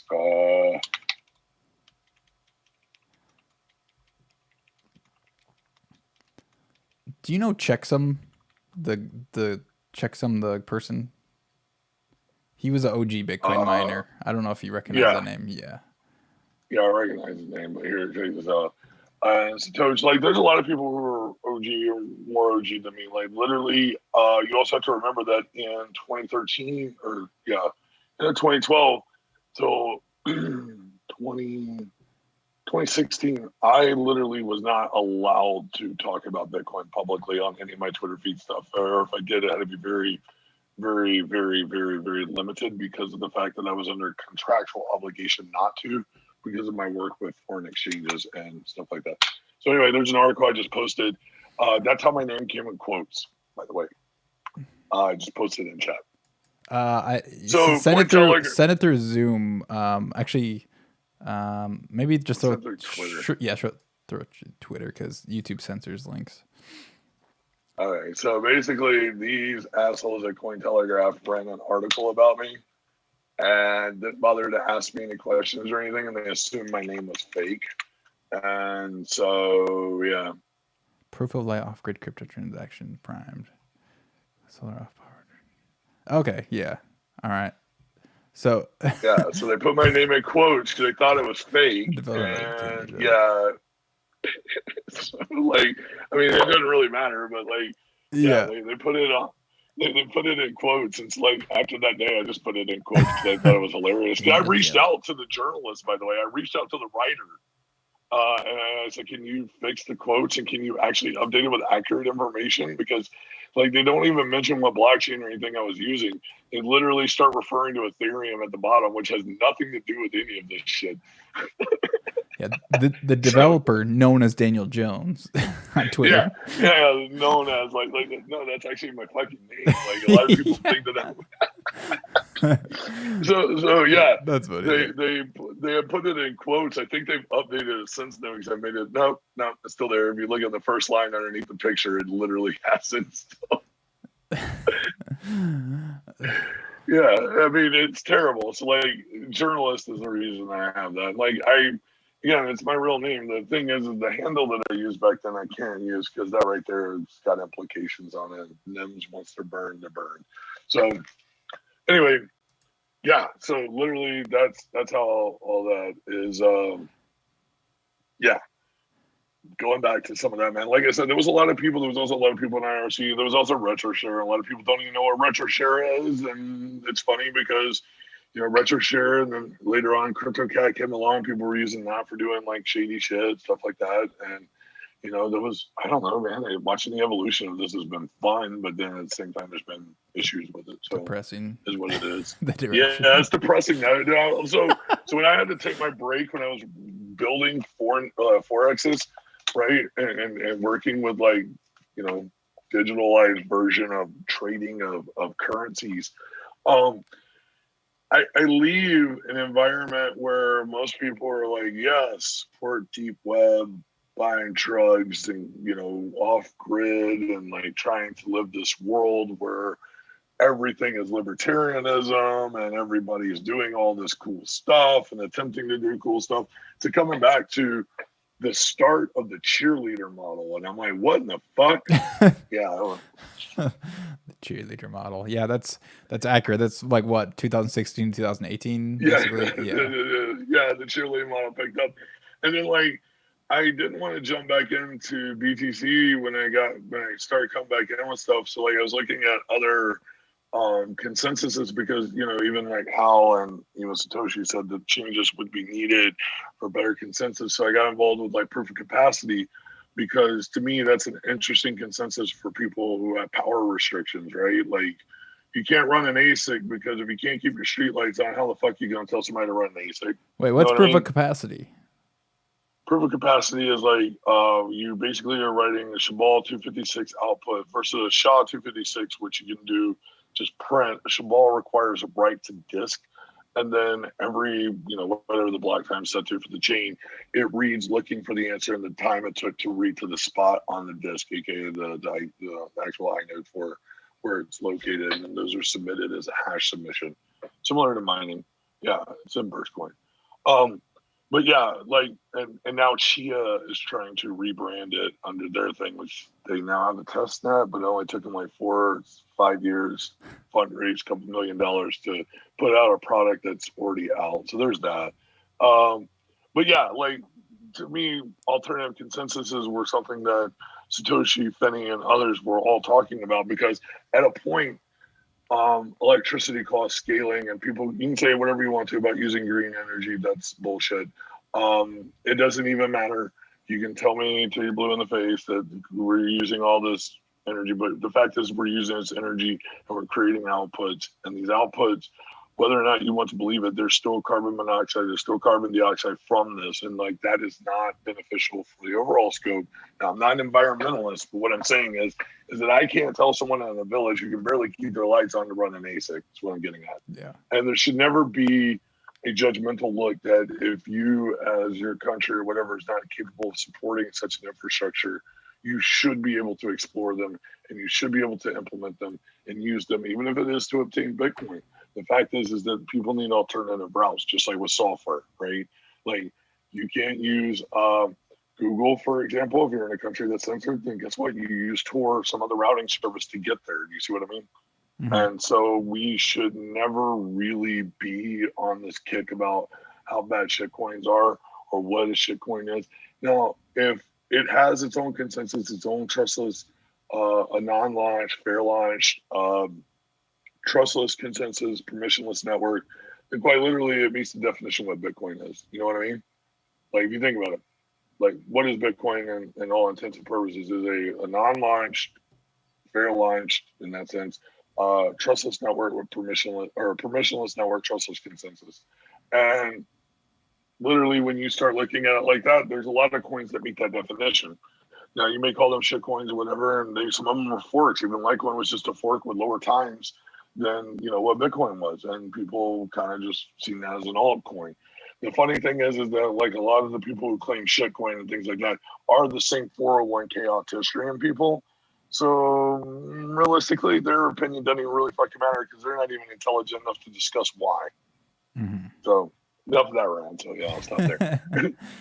No, yeah, that's interesting because I mean, you're obviously like an OG, but like you're again not a maxi, and I find that most maxis aren't OGs anyway. So I mean, I guess that part's not surprising, but it's just like you're in the code, super into it, and you're not tied to any one coin like at all.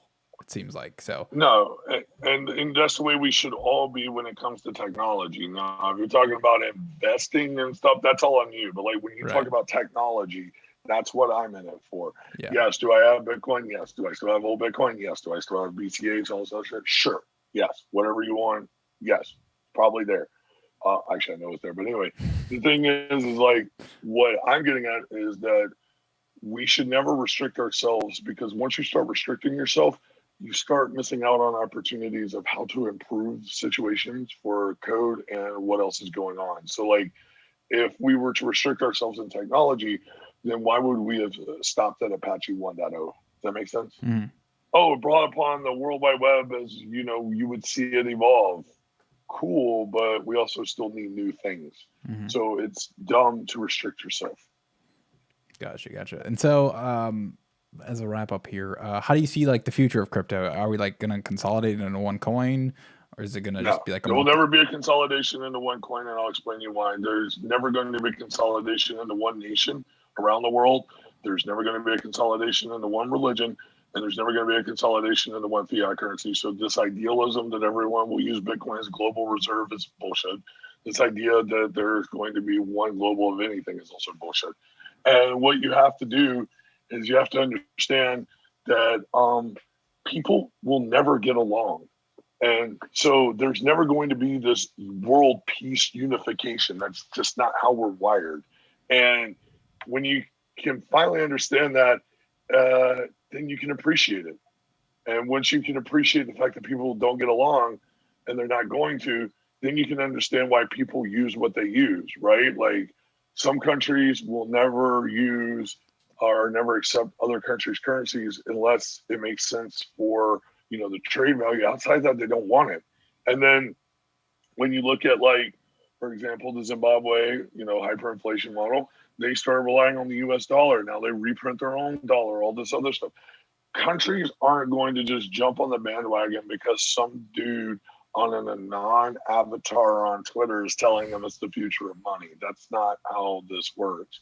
The other factor that you have to remember is that if you can't spend it anywhere, what good is it? And the other factor that you have to keep in mind is, again, just like in technology and everything else, because let's not forget, cryptocurrency is software, first and foremost.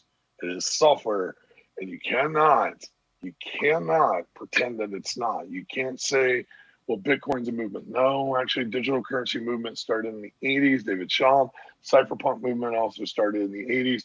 There were other iterative attempts to try to get things right. Bitcoin was the first one to solve 3 problems. Those problems were I had listed, decentralized, trustless network, consensus, permissionless network. Boom, there it is. All self-contained. Yes, will there be better? There already is. There are improvements iteratively. It's just whether or not the market will speak to that. And people claim, oh, the market's driving the price up for Bitcoin. No, the potential or the people who are speculatory gambling up on it are. But again, let's not be naive. Bitcoin already this year was already going up and then turned around and dropped down to 3K in one day and then turned around and makes a slow drive upward. And so, like, there's never going to be unification in technology. There's never going to be unification in software. It's just not going to happen. People can't do it. It's impossible. That's wise. That's very wise. Okay, so I would wrap it up, but do you think I gotta ask? It's fine, dude. I'm just sitting here like right now. I'm actually looking over some docs and talking to you. So like I'm fine to talk for a little longer if you want me to or whatever. It's fine with me. All right, so I'm gonna go back to the Bitcoin Cash fork, right? That's coming up because I want your opinion on it. So, do you think the incentives are properly aligned for a dev team to receive part of the Coinbase reward to keep developing on that? No, they should never be able to do that. That's why I don't support Zcash and their implementation early on and all that stuff. You should never be rewarding developers on that. Developers in a open source project have to understand how to monetize themselves. That's the way every other piece of software works, unless you're getting grants, things like that. But anytime you're dealing with the way the cryptocurrency works in a mining operation, you should never be distributing funds from someone who may be solo mining. Because if someone's solo mining, they're not in a pool, so they're not going to distribute what they earned anyway. They get all the transaction fees and everything. So now all of a sudden you're saying that this person who had the snowball chance in hell to even win is now going to have to distribute. I think that is not that is not fruitful, and that is not a good look. That's why people often don't want anything to do with that. That's what Zuzka and all of them were doing with Zcash. That was why a lot of people didn't support it. Some people did for the PAMP, but that was it. Mm-hmm. Sorry, I just went down a that's fine because I figured you'd have some valuable insight on that, especially like because I talk to Bitcoin Cash people all the time about it, and so like they already have their narratives down, right? And you bring a fresh perspective into it, and I agree, So there's going to be a big all your old Bitcoins will not have a Bitcoin ABC airdrop. So, dude, like I don't even care about some of that stuff. Like, compared to like people, 1 BTC to what an ABC will be, it's like not even worth it. Yeah.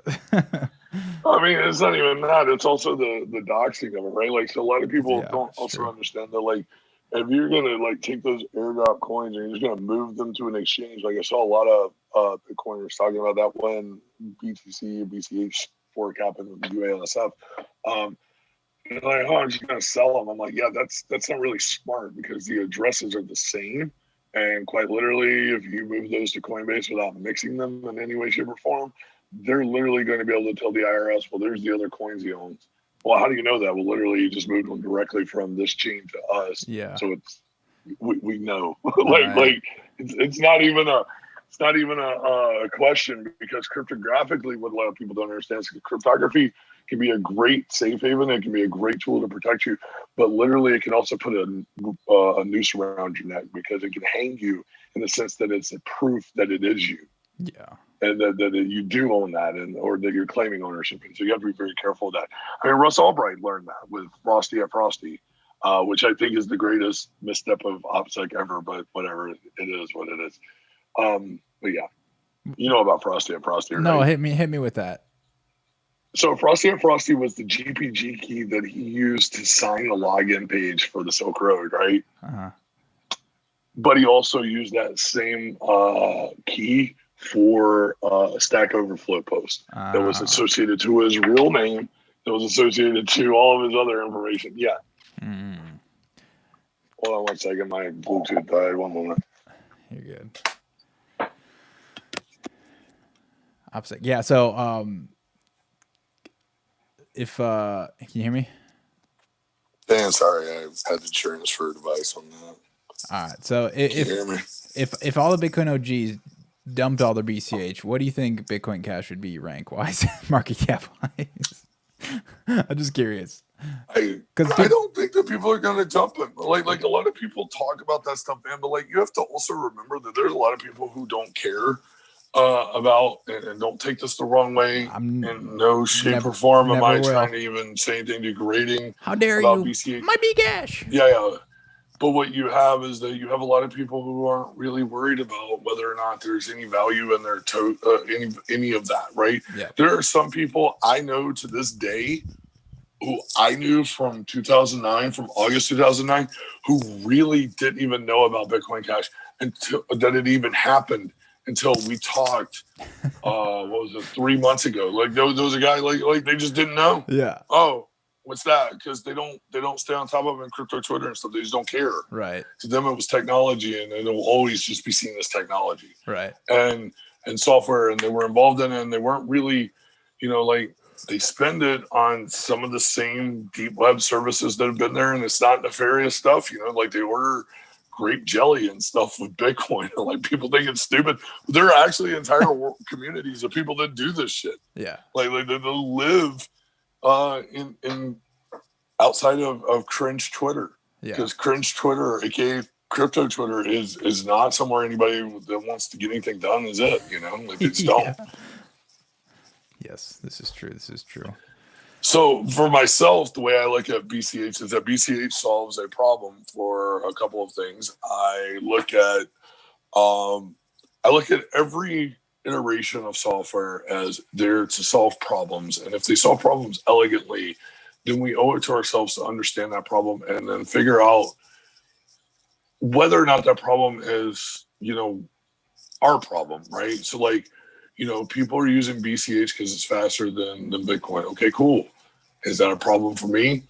Well, depends on what I'm trying to do. Some people are using Monero because of privacy implications innate. That's a great thing. Cool. I use Monero a lot. Awesome. Perfect. Do I use Bitcoin? Yes. Do I use Burst? Yes. I use a lot of coins, more than most people understand. And the reason for that is like I buy and support groups and businesses and individuals that take it, because ultimately circular economies is the only way that you're going to get adoption for use and to keep this stuff going. If you don't have the circular economy, then you're literally just speculatory gambling on price, and that's it. And that's not going to go anywhere. Yep. I mean, yeah, I agree completely. There's just no way around it. And like, so people get mad at me all the time. Yeah, I'm so vile, so reasonable and logical and vile. Yeah. But I mean, like, that's the other problem too, right? Like a lot of people hate the vile game groups and us, and they like constantly say, oh, well, you guys are just a bunch of Bcashers, like some kind of negative thing. No, we're people who are a mixed group of people who understand the difference between bullshit and reality. And that was why we still have the fabric that we have. Yeah, sure. It was, all do different things. Yes, as we should. We don't always see eye to eye on stuff, right? Like, lately Davis has been shit posting gambling on Uniswap. God. And, like, whatever. Like, I don't judge people. He's lost his way. Man, make your money. Yeah, no, yeah, dude, make your money. Make your money. I don't care. Like, yeah, whatever. So like, it's like people are like, you're friends with all these influencers. And I'm like, yes. And they're like, but you don't, like, why don't you don't say there's a problem? I'm like, look, it's not my problem. That's their money. They're making their money how they make it. I don't necessarily retweet all their stuff. Some stuff I will, but if it's shilled ad stuff, I just don't. And that's fine. They understand that. Just like they don't always retweet my shill stuff for the company, which is fair. Again, it's not about that, but like at the same time, you can't fault somebody for making money if they're doing it legitimately. Like if you don't, like, for example, if some project comes to you and says, hey, here's 150 grand and you're not like aligned with like a moral standpoint or an ethics view like myself or something where you're not bought and sold like Jameson Lopp is, then quite literally what you do is that you got to make that money. There's no reason for you not to. Who cares? Later, if it comes out to be a scam, that ain't got nothing to do with you. They paid you for an advertisement spot. Right. I mean, that's not your responsibility. Right. It's theirs. For sure. And I mean, like, people think that it's weird that I view it that way, but that's just how I look at it. Because if you want to start breaking things down, why the hell are NFL players getting paid millions of dollars to be in advertisements about social political shit, right? Like, that doesn't make any sense to me, but like, people are okay with that. So what's the difference? I don't see one. I mean, that's somebody's paycheck.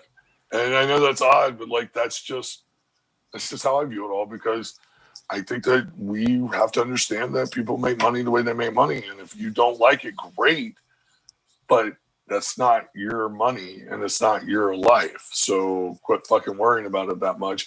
But at the same time, those people aren't running around telling you that they're cypherpunks and that they don't support ICOs and all that stuff. See, there's a difference. Yeah, for sure. They're upfront about it. And that's something you can appreciate. Like Ken Pozak, for example. A lot of people don't like, a lot of people are like, oh, Ken's just a shill. So what? He's a shill. He makes money shilling. Who cares? Who cares? He's upfront about it. He tells you, I'm a shill. I'm a paid shill. Cool. You still have a talk with him, still have a beer with him, still smoke a joint with him, talk to him. Good guy, smart. Like we can carry on a conversation. But at the same time, I'm not going to retweet his ads for stuff, but that's just me. Yeah. See what I mean? Yeah. But he's making his money. He's got bills to pay. So, yeah. Yep. Agree with you completely. All right, I think we'll wrap it up here. Are there any last words? Thank you so much for being here, but any last words you got? The only thing I can tell is, let's see. I hope everybody has a great week. I hope everybody continues on their path, whatever it may be. Remember to sometimes take a breather, take a walk outside, and just remember that there's more to this shit than just what's going on in cringe Twitter, and, to appreciate, the world around you sometimes. And then, also be sure to, like, if you have questions, DM me at NixOps. Find me on Telegram at NixOps. You'll know it's me because I have a GMT offset. Outside of that, like, yeah, if there's questions, comments, or anything, please ask away. Otherwise, yeah, thanks for having me on. It's been fun. I'm glad we got to do a little dunking, a little information, a little more dunking. Yeah, I like that. I like the balance. Yeah, it's good balance of tech and dunking. Yeah, because I love dunking, because like I like to because to me, I think it's funny when you can have a laugh at the expense of understanding why you're having the laugh. Not that you're just making fun of these people for not being technical, but why they fail at technical stuff, right? And that's important. I also encourage everyone to educate themselves on, if you're really interested in cryptography, cryptocurrency, really learn software development. It will help you understand a lot more about this. Even if you don't learn how to develop software, you just learn the premise of it and understanding design, and maybe like, a little bit of C if you can. It will get you a long way as far as to understanding what's going on. And other than that, do you have any comments, questions for me? Before we call it done? I don't. I think I'm still gonna see what I can do about coming down and doing proper interview for my doc, because I don't know. It's you got some good shit you gotta say for sure, and you're not really. I've interviewed too many Bcashers, is all I'm saying. So you got a good balance of everything. So I'll definitely be in contact with you about that. But thank you so much. Yeah, thanks for having me, and thanks for letting me shill some on the Cyberpunk Labs stuff. And like I said, if anybody has any questions or comments on that, or things that they want to see, like reach out. We can tell you if it's possible or not. Like we again do the KYC list stuff, and that's something. Also, I will say one last thing. All right, if you see a company or service, not necessarily mine, others that are accepting cryptocurrencies such as Bitcoin, Bitcoin Cash, whatever it may be, support them by actually spending it. Like seriously, because what happens is a lot of these companies don't get enough orders, so then they have to pivot out. Yeah. And I'm not talking about us because that's not the case, but like there are people who accept it. You should use it because by using it, you're showing them not only are you committed to using their service, but you're also committed to what you're talking about, which is creating these economic systems with these currencies. And I find that if more people did that, that would be important. That's one thing I can honestly say about Bcashers in regards to like the stuff I see with restaurants and some of the stuff I've tracked over the years is that, or over the last year, is that like people do spend it. And like, I think that's great. And I think, just like the Monero community and just like Bitcoin, there has to be that, because if it's not being spent, it's not being used, then these people are going to be deterred from taking it. And if you think that one business owner is the only person being impacted, understand that they have friends and family who are also business owners. And if they see that there's nothing else, that no one else is spending it, they're not going to accept it either, because there are things they have to do to be able to do that, right? Like accounting and like how they're going to manage it, all of that. So like if they go through the process to accept a cryptocurrency, fucking use it, because literally otherwise you're discouraging them and they're going to tell everybody else not to accept it because it was just nothing. No one spent it. Like there was a post, what was it, last year, a guy who was talked into accepting cryptocurrency on Reddit. And for 4 years, he never had anybody spend a single bit. 4 years. And some of the same people who talked him into taking it wouldn't spend it. So like that's my point. So anyway, I'll shut up after that now. So but yeah. So thanks for having me on. Yeah, no problem. Thank you. I hope everybody's gonna enjoy the debate, and thank you all for being in chat, and yeah, have a wonderful week.